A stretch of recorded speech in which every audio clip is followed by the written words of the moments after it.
Nut bolt use பண்ணுறோம். இப்படி பண்ணும்போது தான் இது செவரில் போய் இருக நல்லா பிடிச்சிக்கும். ஸ்பேனரில் டைட் வைக்கும்போது அப்போ அங்கிட்ட இங்கிட்ட எதுவுமே அசையாது. அதுக்கப்புறம் வெல்டிங் பண்ணிடுவோம்.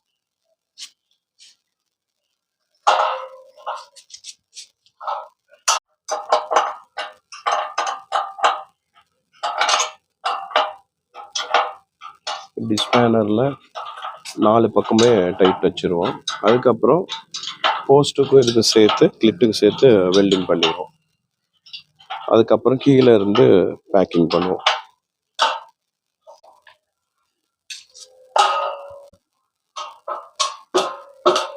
போல்ட் டைட் பண்ணிட்டோம். இப்போ ஸ்பிரிட் லெவலும் பார்த்தாச்சு.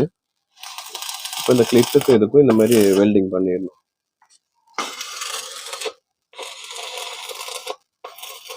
இப்போ என்ன காற்று வந்தாலுமே போஸ்ட் வந்து அசையாது.